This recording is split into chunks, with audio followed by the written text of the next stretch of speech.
নমস্কার। আমি একটা মহাপ্রভুর মহিমা কীর্তন করে একটা শুরু করছি। শ্রী চৈতন্য মহাপ্রভু, ছিল বাসুদেব ঘোষ শ্রী চৈতন্য মহাপ্রভুর অতি অন্তরঙ্গ পার্শ্বদ ছিলেন। তিনি ছিলেন সুকবি এবং সুগায়ক। আমরা মহাপ্রভুর আরতি কীর্তনে আমরা গাই সঞ্জয় মুকুন্দ বাসু ঘোষ আদি গায় মহাপ্রভুর কীর্তনে। তো সেই বাসু ঘোষ অনেকগুলো মহাপ্রভু সম্বন্ধে খুব সুন্দর সুন্দর কবিতায় লিখে গেছেন। তার একটা হচ্ছে গোরা গুণ গাও শুনে, বহু পুণ্য ফলে সোপহু মিলল, প্রেম ও পরশমণি, অখিল জীবের এশোক সাগর, নয়ন নিমেষে শোষে, ওই প্রেম লেশ পরশ না পাইলে পরাণ জুড়াবে কিসে। অরুণ নয়নে বরুণ আলয়, করুণায় নিরিখানে, মধুর আলাপে আখরে আখরে, সুধা ধারা বরিশানে। প্রেমে ঢল ঢল পুলকে পুরল, আপাদ মস্তক তনু, বাসু ঘোষ বলে শত ধারা বহে, সুমেরু সিঞ্চিত জন। বাংলা গান, সুতরাং আমার মনে হয় না বুঝতে কারো অসুবিধা হবে, এবং যদিও কপি নেই গাইতেও হয়তো মনে হয় আপনাদের অসুবিধা হবে না। এই গানটা কাউকে জানা আছে? আচ্ছা, খুব সুন্দর। যাদের জানা আছে তাদের তো অসুবিধা হবে না, আর যাদের জানা নেই তারা অন্যরা যখন গাইবে সেই সঙ্গে সঙ্গে আপনারাও গাইতে পারবেন বা গাইবার চেষ্টা করবেন। এই শব্দটা যাই হোক সংক্ষেপে আমি তার মহিমা বলছি যে বাসু ঘোষ বলছেন শ্রী চৈতন্য মহাপ্রভু গুণকীর্তন করো, বহু পুণ্য ফলে আমরা সেই প্রভুকে পেয়েছি। এটা যে আমাদের কি পুণ্যের ফল সেটা আমরা কল্পনাও করতে পারি না। যেমন কৃষ্ণ ব্রহ্মার একদিনে একবার আসেন। স্বয়ং ভগবান যে কৃষ্ণ, যিনি ব্রজেন্দ্র নন্দন শ্যাম সুন্দর, যার ধাম হচ্ছে বৃন্দাবন, আরাধ্য ভগবান ব্রজেশ তনয় স্তধাম বৃন্দাবন। সেই যে পরমেশ্বর ভগবান শ্রীকৃষ্ণ, তিনি ব্রহ্মার একদিনে একবার আসেন। যদিও কৃষ্ণ ভগবদ গীতায় বলছেন যে সম্ভব আমি যুগে যুগে, কিন্তু কৃষ্ণ কিন্তু যুগে যুগে আসেন। 1000 চতুর্যুগে ব্রহ্মার একদিন, এবং সেই একদিনে শ্রীকৃষ্ণ একবার আসেন। আর সেটা কখন? 14 জন মনুর মধ্যে 7ম মনু হচ্ছে বৈবস্বত মনু। বৈবস্বত মনুর স্থিতিকাল হচ্ছে 71 চতুর্যুগ। সেই 71 চতুর্যুগের মধ্যে অষ্টবিংশ চতুর্যুগ, 28 নম্বরে যে চতুর্যুগ, তার দাপরের শেষে কৃষ্ণ আসেন, সেই স্বয়ং ভগবান কৃষ্ণ। আর এটা ওই স্বয়ংভব মনুর অষ্টবিংশতি চতুর্যুগ চলছে। দাপর যুগ শেষ হয়ে গেছে, দাপর যুগের শেষে সেই স্বয়ং ভগবান শ্রীকৃষ্ণ এসেছেন। আর সেই কৃষ্ণই, স্বয়ং ভগবান শ্রীকৃষ্ণ, তার ব্রজলীলা বিলাস করার পরে তিনি সেই কলিযুগে তিনি আসেন। কৃষ্ণের লীলা হয়ে যাওয়ার প্রায় 5000 বছর পর শ্রী চৈতন্য মহাপ্রভু আসেন। এসে তিনি জানিয়ে দেন সেই শ্রীকৃষ্ণকে। সাধারণত আমাদের শাস্ত্রে ভগবানের যে পরিচয় প্রদান করা হয়েছে, সেটি বৈকুণ্ঠের নারায়ণের পরিচয়। কিন্তু কৃষ্ণের পরিচয়, কৃষ্ণ যে কে, কৃষ্ণ যে নারায়ণেরও উৎস, সেটা বুঝিয়ে দিয়েছেন শ্রী চৈতন্য মহাপ্রভু। এই কৃষ্ণকে কিন্তু দেখে মনে হয় না স্বয়ং ভগবান, কেন নারায়ণ, বৈকুণ্ঠের নারায়ণ চতুর্ভুজ, আর এই কৃষ্ণ হচ্ছেন দ্বিভুজ। আর এই কৃষ্ণের লীলা যেন তিনি ভগবান বলে তাকে চিনতে অসুবিধা হচ্ছে। তিনি একটা গোপ বালক রূপে লীলা বিলাস করছেন, তাই তাকে চেনা অসুবিধা হয়ে যাচ্ছে। কিন্তু শ্রী চৈতন্য মহাপ্রভু রূপে এসে শ্রীকৃষ্ণ জানিয়ে দিচ্ছেন যে এই কৃষ্ণই হচ্ছেন স্বয়ং ভগবান, যার কথা শাস্ত্রে রয়েছে, কিন্তু বুঝতে পারা যাচ্ছে না, কেননা বোঝাবার মতো কেউ ছিল না বলে। যদিও আমাদের 4টি বৈষ্ণব সম্প্রদায় রয়েছে, তারা কিন্তু বৈকুণ্ঠের নারায়ণেরই উপাসক, কিন্তু সেই যে 4টি সম্প্রদায়ের মধ্যে যে ব্রহ্ম মধ্য সম্প্রদায়, সেই সম্প্রদায়ে শ্রী চৈতন্য মহাপ্রভু আবির্ভূত হয়ে একটা বিশেষ ধারা তিনি করে গেছেন, সেটি হচ্ছে গৌড়ীয় সম্প্রদায়। এই গৌড়ীয় সম্প্রদায়ের মাধ্যমে, ব্রহ্মমধ্য গৌড়ীয় সম্প্রদায়ের মাধ্যমে, শ্রী চৈতন্য মহাপ্রভুর শিক্ষার মাধ্যমে আমরা পরমেশ্বর ভগবান শ্রীকৃষ্ণকে জানতে পারছি, যার সম্বন্ধে শ্রীমদ্ ভাগবতে বলা হচ্ছে সরাসরি ভাবে যে এই যে সমস্ত অসংখ্য অবতার, এরা হচ্ছে অংশ এবং কলা। এতে চাংশ কলা পুংস কৃষ্ণস্তু ভগবান স্বয়ং। শ্রীকৃষ্ণ হচ্ছেন স্বয়ং ভগবান। তিনি অবতার নন, তিনি সমস্ত অবতারের অবতারই। সেই যে শ্রীকৃষ্ণ, সেই কৃষ্ণকে তিনি কিভাবে জানিয়ে দিচ্ছেন, বাসু ঘোষ আরেকটা খুব সুন্দর কবিতার মাধ্যমে সেটা প্রকাশ করেছেন, যেটা পরে আমরা একসময় হয়তো গাইব। সেটি হচ্ছে, যদি গৌর না হইত তবে কি হইত, কেমনে ধরিতাম গে। রাধার মহিমা প্রেম রস সীমা জগতে জানাত কে। রাধারানীর যে তত্ত্ব, রাধারানীর মহিমা এই জগতে কে জানাতো যদি শ্রী চৈতন্য মহাপ্রভু না আসতেন। কেন চৈতন্য মহাপ্রভুর আসার আগে এই রাধারানীর তত্ত্ব বোঝা যেত না। অনেকে বৈষ্ণবেরও পর্যন্ত মনে করতেন যে শ্রীকৃষ্ণ কেন এই লীলা করলেন। যজ্জত আচরিত শ্রেষ্ঠ স্তত্ব দেবীতর জানা, শ্রীকৃষ্ণ নিজেই ভগবত গীতায় বলছেন যে শ্রেষ্ঠ ব্যক্তিরা যেভাবে আচরণ করে, জনসাধারণ সেটা অনুসরণ করে।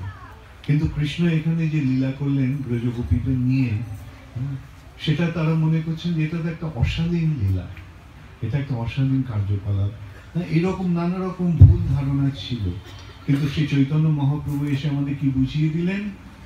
বুঝিয়ে দিলেন যে চিৎ জগতে ভগবানের যে লীলা, সেই লীলার মধ্যে সর্বোত্তম লীলা হচ্ছে এই ব্রজলীলা। আর শ্রীকৃষ্ণের এই যে নররূপ, নরবপু, কৃষ্ণেরও যতেকো খেলা, তার মধ্যে নরলীলা, নরবপু তাহারও স্বরূপ। এই নরবপুই হচ্ছে শ্রীকৃষ্ণের স্বরূপ। এই নর, তার যে এই যে দ্বিভুজ শ্যামসুন্দর রূপ, সেই অনুসারে মানুষেরা তাদের রূপটা পেয়েছে। তাই মনুষ্য জন্ম সবচেয়ে দুর্লভ। দেবতারা পর্যন্ত ভগবানের কাছে প্রার্থনা করে, গায়ন্তী দেবা কিলগীত কানি ধন্যাস্তুয়ে ভারত ভূমি। যে ভারত ভূমিতে মনুষ্য জন্ম লাভ করার মাধ্যমে যে ভগবানকে জানার যে সুযোগটা পাওয়া যাচ্ছে, সেই সুযোগটা যাতে আমরাও লাভ করতে পারি, সেই জন্য আমাদের যদি কিছু পুণ্য থেকে থাকে, সেই পুণ্যের বলে আমাদের ভারতবর্ষে মনুষ্য জন্ম দান করল। অতএব এই মনুষ্য জন্মটি এত দুর্লভ, কেননা এই মনুষ্য শরীর লাভের মাধ্যমে ভগবানের যে লীলা, সেটা আমরা যথাযথভাবে উপলব্ধি করতে পারি এবং তার সেই লীলা অনুধাবন করে সেই লীলায় প্রবেশ করার একটা মহান সুন্দর সুযোগ আমরা পেতে পারি। সেই কথাটি বিশ্লেষণ করে শ্রীল বাসুদেব ঘোষ বলছেন, গোড়া গুণ গাও শুনি, বহু পুণ্য ফলে সোপহু মিলল, প্রেম ও পরশু মনি। তিনি এমন একটা পরশমণি যার ছোঁয়ায় কৃষ্ণের ব্রজপ্রেম লাভ হয়। আর এই ব্রজপ্রেম ব্রহ্মারও দুর্লভ, শিবেরও দুর্লভ। ব্রহ্মারও দুর্লভ প্রেম সবাকারে যাচ্ছে। তিনি যেচে যেচে এই কৃষ্ণ প্রেম দান করেছেন। আর তার সেই দান কার্যের প্রধান সহায়ক হচ্ছে নিত্যানন্দ প্রভু। যারে দেখে তারে কহে দন্তে তৃণ করি, আমারে কিনিয়া লহ ভজ গৌর হরি। এত বলে নিত্যানন্দ ঘুমে গড়ি যায়, সোনার পর্বত যেন ধুলা পড়ে যায়। যে এই যে প্রেমের বন্যা লইয়া নিতাই আইল গৌর দেশে, ডুবিল ভকত যেন দীনহীন ভাসে। এই যে অসীম করুণা শ্রী চৈতন্য মহাপ্রভু এবং নিত্যানন্দ প্রভু প্রদান করে গেছেন, সেটা অনায়াসে আমরা আজকে লাভ করতে পারছি। কেন তাদেরই এক অতি অন্তরঙ্গ পার্ষদ, যার মাধ্যমে শ্রী চৈতন্য মহাপ্রভু তার যে ভবিষ্যৎবাণী, পৃথিবীতে আছে যত নগরাদি গ্রাম সর্বত্র প্রচার হইবে মোর নাম, সেই ব্যক্তিত্বটি হচ্ছেন আমাদের পরমারাধ্য গুরুদেব, ইসকনের প্রতিষ্ঠাতা আচার্য শ্রীল অভয় চরণারবিন্দ ভক্তি বেদান্ত স্বামী প্রভুপাদ। তাহলে আমাদের সৌভাগ্যটা দেখুন, আমাদের সৌভাগ্যটা কিরকম। আমরা ব্রহ্মার এই কল্পে অষ্টবিংশ চতুর্যুগের স্বয়ম্ভব মনুর অষ্টবিংশ চতুর্যুগের কলিযুগে আমরা জন্মগ্রহণ করেছি। কখন করেছি? শিল প্রভুপাদের আসার পরে। যদি প্রভুপাদের আসার আগে হতো আমরা আসতাম, তাহলে এই সুযোগটা কিন্তু আমরা পেতাম না। যদিও আমরা এই যুগে জন্মগ্রহণ করেছি, কিন্তু সেই সুযোগটা আমরা পেতাম না। আমরা কিছুক্ষণ আগে শুনলাম, এবং আপনারাও বিচার করে দেখতে পারেন যে আজকে পুণ্ডরিক ধামের এই একটা মহান তীর্থস্থান। এই তীর্থস্থানের পরিচয় কি লোকেরা পেয়েছিল? এই তীর্থস্থানের মাহাত্ম্য কি লোকেরা উপলব্ধি করতে পেরেছিল? পারছিল না। ইসকন আসার ফলে আজকে এই ধামের মহিমা প্রচারিত হচ্ছে। এইভাবে আমরা দেখতে পাচ্ছি শিল প্রভুপাদ কেবল সারা পৃথিবী জুড়েই কৃষ্ণ ভক্তির প্রচার করেননি, এই কৃষ্ণের লীলাময় চৈতন্য মহাপ্রভুর লীলা সম্বন্ধিত যে সমস্ত তীর্থস্থান, সেগুলি পর্যন্ত আজকে তারই কৃপাতে প্রকাশিত হচ্ছে। বৃন্দাবন আমি দেখেছি, বৃন্দাবন আজ থেকে 40 বছর আগে মুষ্টিমেয় কয়েকজন লোক সেখানে যেত, কিন্তু আজকে বৃন্দাবনে কি রমরমা। এটা কেন হলো? ইসকনেরই প্রভাবে। এইভাবে ইসকনের প্রভাবে, অর্থাৎ শিল প্রভুপাদের এই যে অপূর্ব সুন্দর আয়োজন, সেই আয়োজনের প্রভাবে আজকে শ্রী চৈতন্য মহাপ্রভুর দান এবং শ্রী চৈতন্য নিত্যানন্দ প্রভুর যে কৃপা, সেটা আমরা যথাযথভাবে উপলব্ধি করতে পারছি এবং গ্রহণ করতে পারছি। অতএব আমি সকলকে অনুরোধ করবো, আপনারা দয়া করে এই দানটিকে গ্রহণ করুন। বহু পুণ্য ফলে শোকহু মিলল প্রেম ও পরশমনে। এই প্রেম হচ্ছে জীবনের চরম লক্ষ্য। 4টে বর্গ রয়েছে, চতুর্বর্গ: ধর্ম, অর্থ, কাম, মোক্ষ। সেই চতুর্বর্গকে অতিক্রম করে আসছে পঞ্চম পুরুষার্থ, মুখ্যেরও ঊর্ধ্বে, মুক্তিরও ঊর্ধ্বে যে পঞ্চম পুরুষার্থ, সেটি হচ্ছে কৃষ্ণ প্রেম। জীবনের চরম লক্ষ্য হচ্ছে এই কৃষ্ণ প্রেম। অতএব এই কৃষ্ণ প্রেম যা শ্রী চৈতন্য মহাপ্রভু অকাতরে দান করছেন এবং যেটি শিল প্রভুপাদ সারা পৃথিবী জুড়ে বিস্তার করে সকলকে এক অপূর্ব সুন্দর সুযোগ প্রদান করছেন, তার সদ্ব্যবহার আমরা যেখানেই থাকি না কেন আমরা যেন করতে পারি, সেইটি যেন আমাদের জীবনের উদ্দেশ্য হয়। সেই উদ্দেশ্য নিয়ে আমি এই গানটি আজকে গাইব, ভজনটি আজকে কীর্তনটি করব। গোড়া গুণ গাও শুনি, বহু পুণ্য ফলে শোকহু মিলল প্রেম ও পরশমণি। অখিল জীবের এ শোক সাগর, নয়ন নিমেষে শুষে। আমরা এক শোকের সমুদ্রে ডুবে রয়েছি। এই পৃথিবীটা একটা শোকের সাগর, কিন্তু চৈতন্য মহাপ্রভু তার দৃষ্টিপাতের মাধ্যমে সেই শোকের সাগর শুকিয়ে দিচ্ছেন। শোকের সাগর শুকিয়ে দিয়ে তিনি আনন্দের বন্যায় জগৎকে প্লাবিত করছেন। কিন্তু ওই প্রেমলেশ পরশ না পাইলে পরাণে জুড়াবে কিসে। তাহলে আমরা গাইব, আপনারাও গাইবেন। হরে কৃষ্ণ।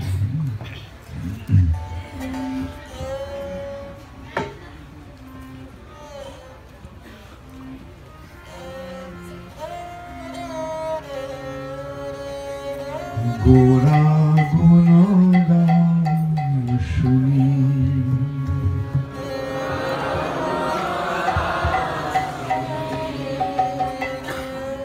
গোরা গুণগান শুনি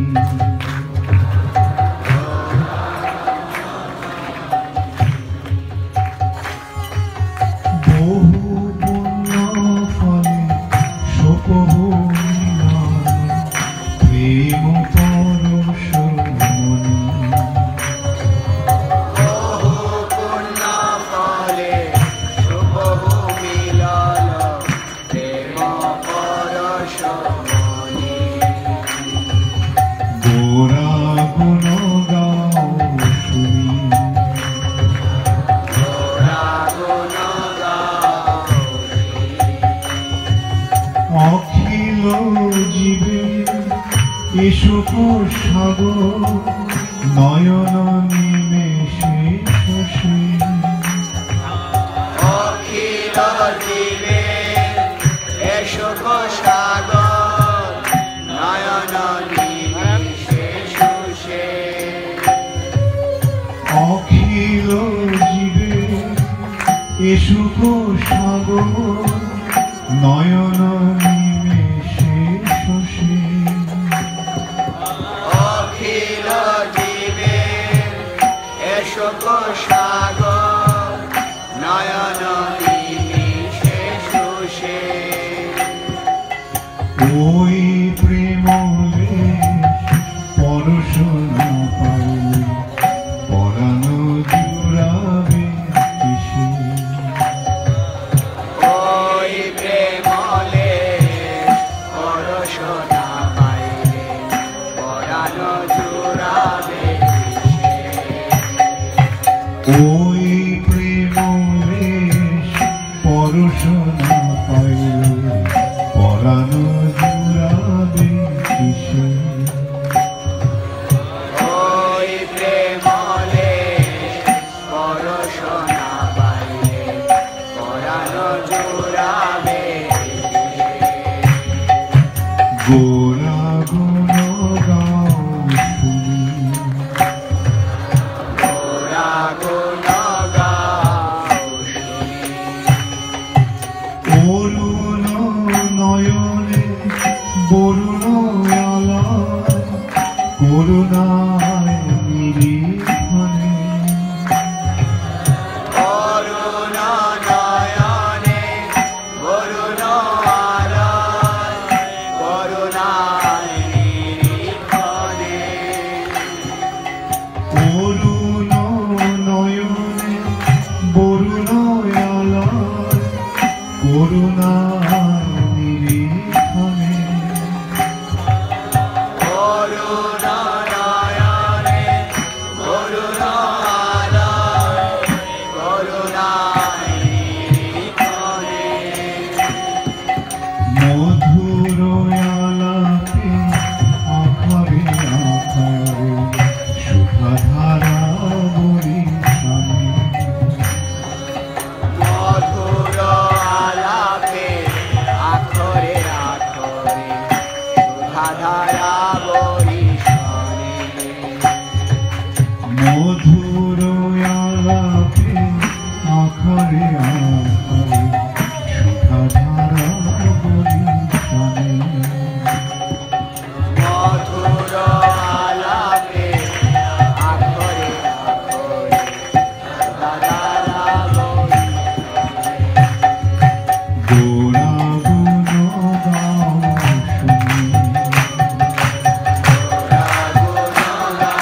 পুলকে পুরানো আপাদ মস্তক তনু প্রেমে ঢলো ঢলো পুলকে পুরালো আপাদ মস্তক তনু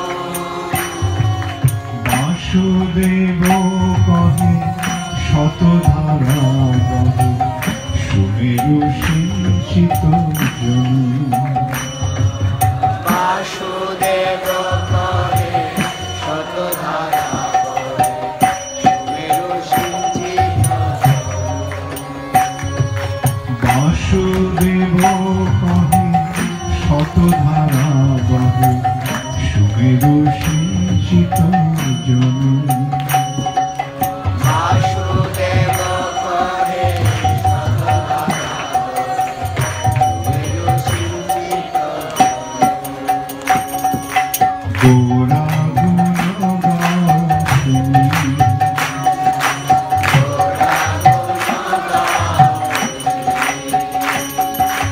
গোরা গুণ গাও তুমি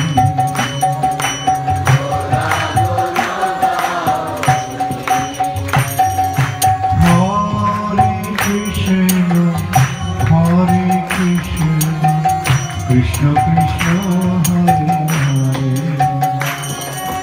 হরে Ram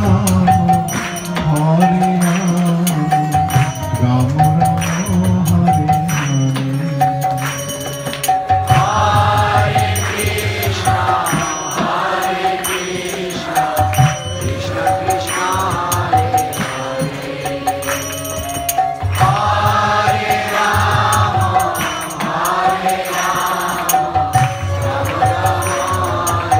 Hare, Hare Rama, Hare Rama, Rama Rama, Hare হরে Krishna Krishna Krishna Hare Hare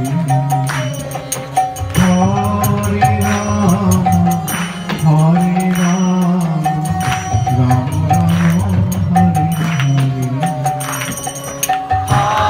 Hare Krishna, Hare Krishna, Krishna Krishna, Hare Hare,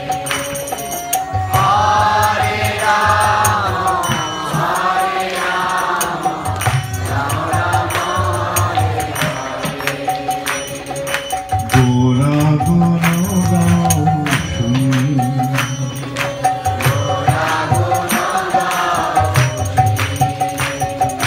গোরা গুণ গাও শুনি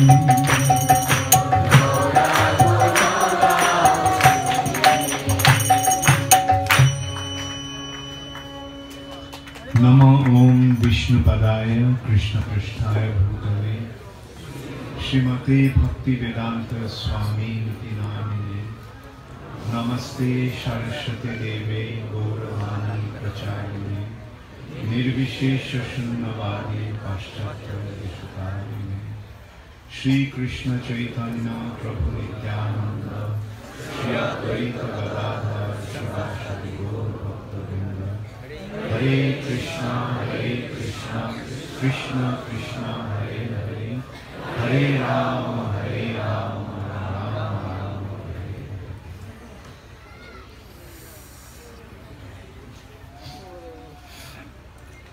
আমাদের এই যে আলোচনা সভা বা সেমিনার হতে চলেছে, আমি বলবো তার প্রকৃত উদ্দেশ্য হবে, শিল প্রভুপাদ তো সারা পৃথিবী জুড়ে কৃষ্ণ ভক্তি প্রচার করে গেছেন, কিন্তু পৃথিবীতে আছে যত নগরাদি গ্রাম সর্বত্র প্রচার হইবে মোর নাম, এই কাজটা কিন্তু এখনো হয়নি। শ্রী চৈতন্য মহাপ্রভু সারা ভারত জুড়ে কৃষ্ণ ভক্তি প্রচার করে গেলেন, আর তিনি বলে গেলেন যে সারা পৃথিবীর প্রতিটি নগরে এবং গ্রামে এই কৃষ্ণ ভক্তির প্রচার হবে। এটা একটা অসম্ভব ভবিষ্যৎবাণী। সারা পৃথিবী জুড়ে প্রতিটি নগরে এবং গ্রামে এই কৃষ্ণ ভক্তির প্রচার হবে, যে কৃষ্ণ ভক্তি ভারতবর্ষে মানুষের পর্যন্ত গ্রহণ করছে না। তাই মনে হতো যেন এটা একটা অসম্ভব ভবিষ্যৎবাণী, এবং অনেক বৈষ্ণবেরাও মনে করতেন যে এটা কবির কাব্যিক অতিস্তুতি।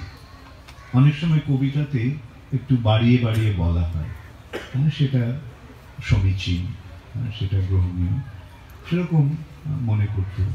কিন্তু এই যে বাস্তবিকভাবে যে এটা হবে সেটা অনেকেই কল্পনা পর্যন্ত করতে পারত না। কিন্তু এখন আমরা দেখতে পাচ্ছি সেটা মহাপ্রভুর এই ভবিষ্যৎবাণীটা সার্থক হয়েছে।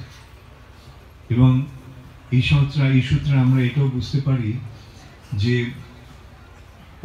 শ্রী চৈতন্য মহাপ্রভু হচ্ছেন ভগবান, এবং ভগবান যেটা বলেন সেটা হবেই হবে। ভগবানের বাণী কখনো ব্যর্থ হতে পারে না।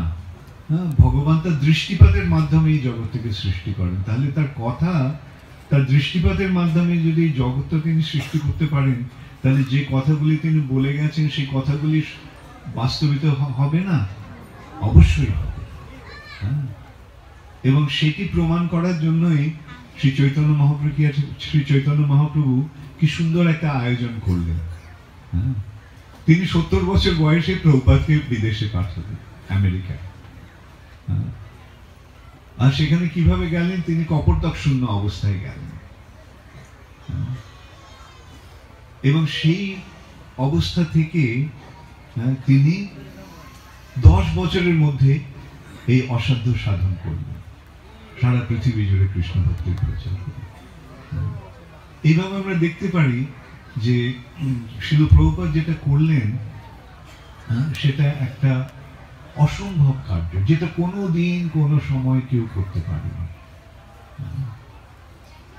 আমরা প্রভুপাদের অনেক কাছে আছি বলে আমরা সেটা উপলব্ধি করতে পারছি না, বুঝতে পারছি না, কিন্তু কালক্রমে সময়ের প্রভাবে মানুষ সেটা বুঝতে পারবে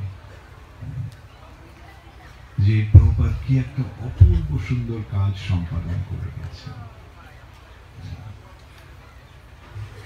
এবং এখন প্রভুপাদ তো সারা পৃথিবী জুড়ে প্রচার করেছেন, কিন্তু প্রতিটি নগরে এবং গ্রামে কি প্রচার হয়েছে?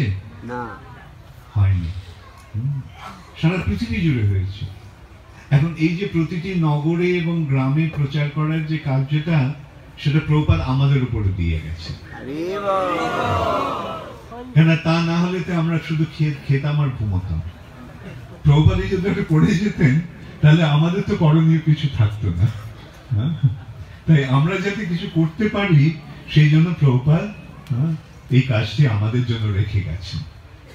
প্রভুপাদ ইচ্ছে করলে করতে পারতেন, যিনি ভগবানের শক্তিতে আবিষ্ট হয়ে এসেছিলেন তার পক্ষে অসম্ভব কি? যেমন পরশুরাম, তিনি একা 21 বার পৃথিবীকে নিক্ষত্রিয় করেছেন, একা। তার সৈন্য সামন্ত ছিল না। পরশুরাম একা 21 বার সমস্ত ক্ষত্রিয়দের ধ্বংস করে দিয়েছিল। এটা কি করে সম্ভব? একজন ক্ষত্রিয়ের কত অক্ষৌহিনী সৈন্য, সেই অক্ষৌহিনী সৈন্যগুলিকে তিনি বিনাশ করলেন। কিভাবে করলেন? ভগবানের শক্তিতে আবিষ্ট হয়েছে। অতএব ভগবানের শক্তিতে আবিষ্ট হয়ে কোনো কিছু করাই অসম্ভব নয়।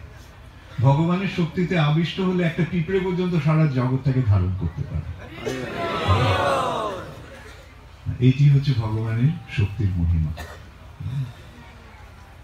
এখন প্রভুপাদ এই কাজটি আমাদের উপরে রেখে গেছেন, দিয়ে গেছেন। শুধু একটা ইয়েতেই নয়, এটা হয়তো করতে অনেক দিন লাগবে, অনেক অনেক জেনারেশনস লাগবে,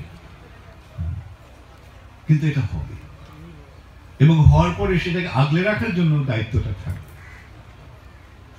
তো অতএব আমাদের বুঝতে হবে যে আমাদের জন্য প্রভুপাদ এই কাজটা রেখে গেছে। এখন সেই কাজটি আমাদের করতে হবে, এবং সেই কাজটি করার জন্য একটা সুন্দর আয়োজনও ছিল প্রভুপাদ করে গেছেন। সেটি হচ্ছে এই ইসকন বা আন্তর্জাতিক কৃষ্ণ ভাবনামৃত সংঘ। যে কাজটি বাকি রয়ে গেল, সেই কাজটি প্রভুপাদ যাতে সুসম্পন্ন হয় সেই জন্য ইসকনকে গঠন করে গেছেন।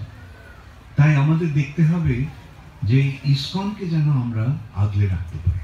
ইসকনকে যদি আগলে রাখা যায় তাহলে এই কাজটি হবে।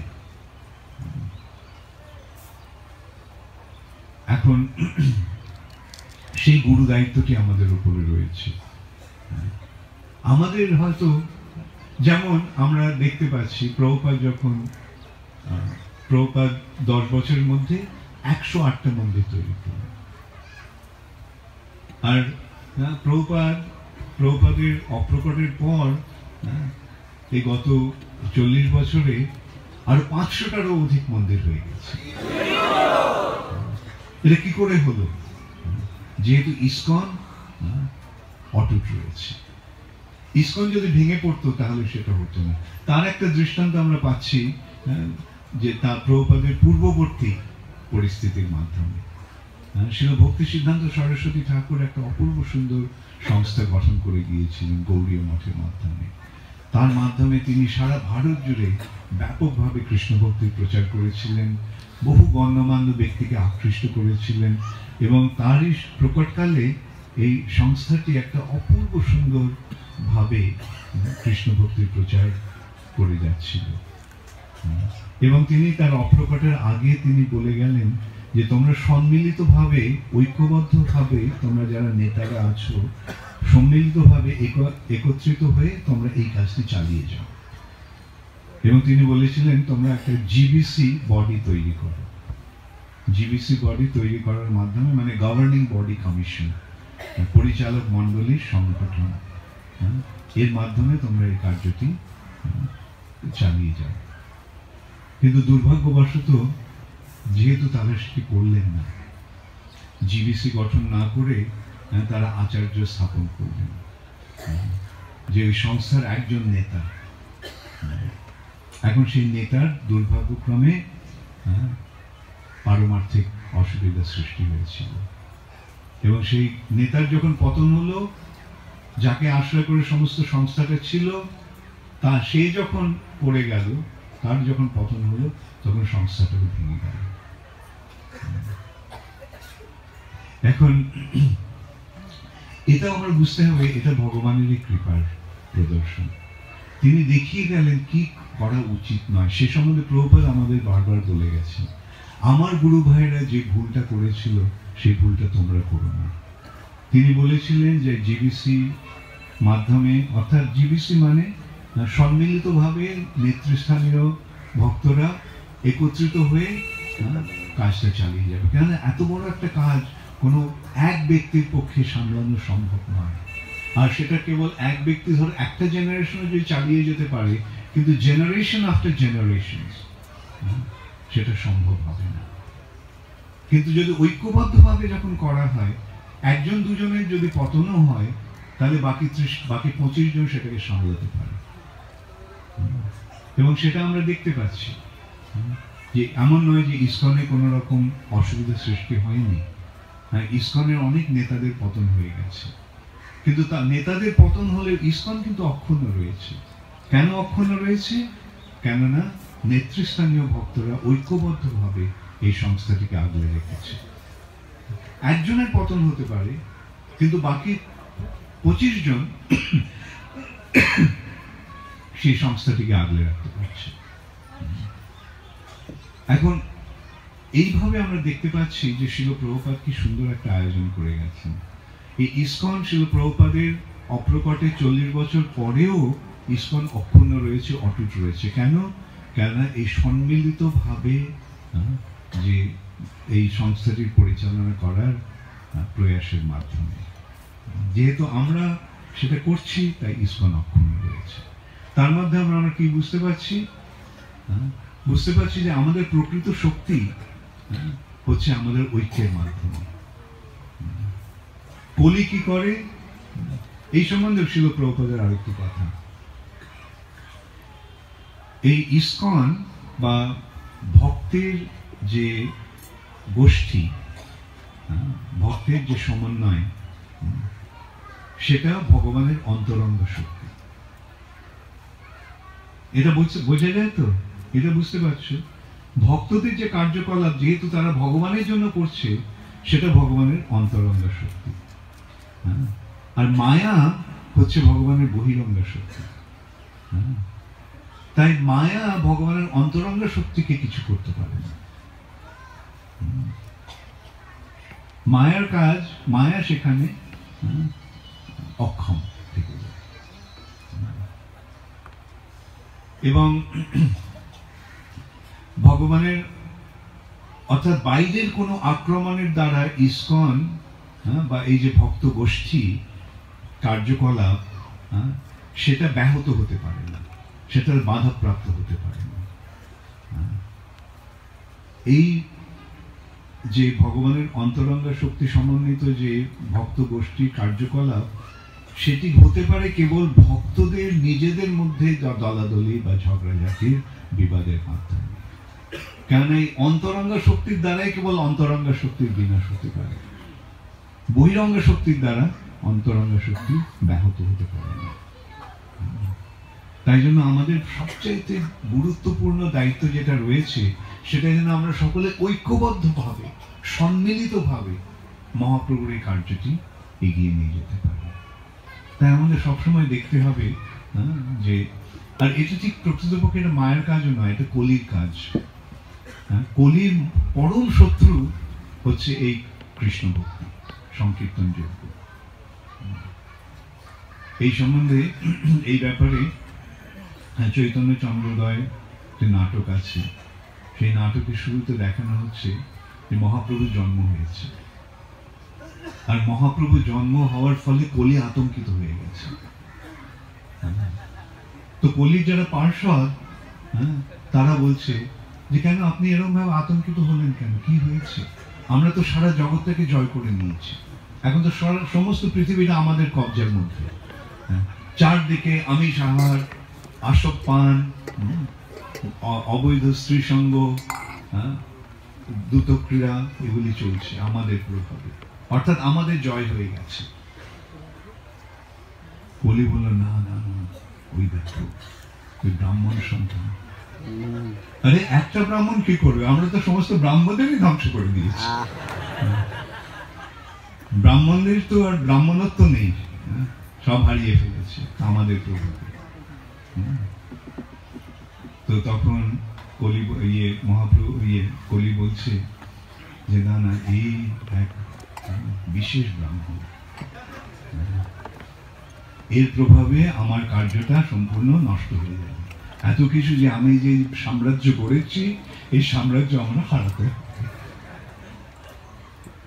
তখন একে একে সকলে কলির যারা পার্ষদ, তারা এক একজন কাম, ক্রোধ, লোভ, মোহ, মদ, মাৎসর্য, এরা একে একে এগিয়ে এসে বলতে লাগলো যে না না, আমি এই করে ওদেরকে যারা তার ভক্ত হবে তাদেরকে প্রভাবিত করব। তো কলি বলছে না, হবে না। এরা এই তোমাদের এই যে কার্যকলাপ, তার দ্বারা তারা প্রভাবিত হবে না। তার একটা দৃষ্টান্ত আমি দিচ্ছি। কাম বলছে আরে এরা পুরুষেরা এবং স্ত্রীরা একত্রিত হয়ে আছে, অতএব কামের মাধ্যমে আমি ওদেরকে পরাভূত করি। তখন কলি বলছে না, যদিও এরা সম্মিলিতভাবে পুরুষ এবং স্ত্রী একত্র মিলিত হয়ে কার্যকলাপ করবে, কিন্তু এই ব্যক্তিটির প্রভাবে, এই ব্যক্তিটির প্রতি তাদের প্রেমের প্রভাবে তাদের হৃদয়ে কামের কোনো স্থান থাকবে না, তোমার কোনো স্থান থাকবে না। তো এখন এইভাবে আমরা দেখতে পাচ্ছি যে কিভাবে মহাপ্রভুর কৃপায় কলির সমস্ত কার্যকলাপ ব্যাহত হবে। কলির প্রভাব এই মহাপ্রভুর যা সংকীর্তন আন্দোলন একে প্রভাবিত করতে পারবে না, কিন্তু আমরা যদি তাদের কবলীভূত হই তাহলে এই সংস্থাটি ভেঙে যাবে। এবং তার কলির চরম অস্ত্রটা কি? কলির মহা অস্ত্র হচ্ছে কলহ। কাম, ক্রোধ, লোভ, মোহ দিয়ে না প্রভাবিত করতে পারলেও কলি কি করবে? কলহের মাধ্যমে ভক্তদের মধ্যে বিবাদ সৃষ্টি করে এই সংস্থাটিকে ধ্বংস করার চেষ্টা করবে। কলির বর্ণনা এইভাবে হচ্ছে, করাল বদন ক্রূর কলিষ্ঠ কলহ প্রিয়। কলি শব্দটার আরেকটা অর্থ হচ্ছে ঝগড়া, বিবাদ, কলহ। অতএব তাই আমাদের সবসময় সচেতন থাকতে হবে যাতে আমাদের মধ্যে কোন রকম বিবাদ, বিভেদ, বৈষম্য না আসে। যখনই আসবে তখনই আমাদের মনে করতে হবে, আরে আরে কলি প্রবেশ করছে।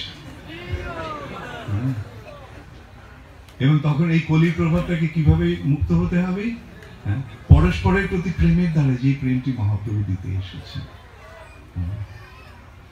তাই না? নিত্যানন্দ প্রভু কিভাবে দেখালেন, মেরেছি কলসির কানা, তাই বলে কি প্রেম দেবো না? এইটি হবে আমাদের মনোভাব। যতভাবে কেউ আমাদের আঘাত করুক না কেন, সেই আঘাতের দ্বারা আমরা প্রভাবিত হব না, আমরা তাদের জড়িয়ে ধরবো। এসো ভাই, আমাদের তো একটা মহৎ কার্য সম্পাদন করার দায়িত্ব রয়েছে, সেই কার্যটা আমরা সম্পাদন করব। তাই আমি বলবো যে আমাদের এই যে আলোচনা সভা হতে যাচ্ছে, তার মূল বিষয়বস্তু হবে এই, যে কিভাবে আমরা আরো বেশি ঐক্যবদ্ধ হতে পারবো। কেন আমরা যদি ঐক্যবদ্ধভাবে কার্যকলাপ করতে পারি, তাহলে মহাপ্রভুর কৃপায় এই কৃষ্ণ ভক্তির প্রচার প্রতিটি নগরে এবং গ্রামে প্রসারিত হবে। সুতরাং এইটি আমাদের মূল বিষয়, এবং সেইটি নিয়ে আমরা আলোচনা করব, এবং পরস্পরের সঙ্গে কিভাবে আমরা আরো বেশি করে সম্মিলিতভাবে এই কার্যটি, গুরু দায়িত্বটি সম্পাদন করতে পারি, তার চেষ্টা করতে হবে। এই বলে আজকে আমি এখনকার মতো আমার বক্তব্য শেষ করলাম। হরে কৃষ্ণ, গৌর প্রেমানন্দে। শ্রীমদ্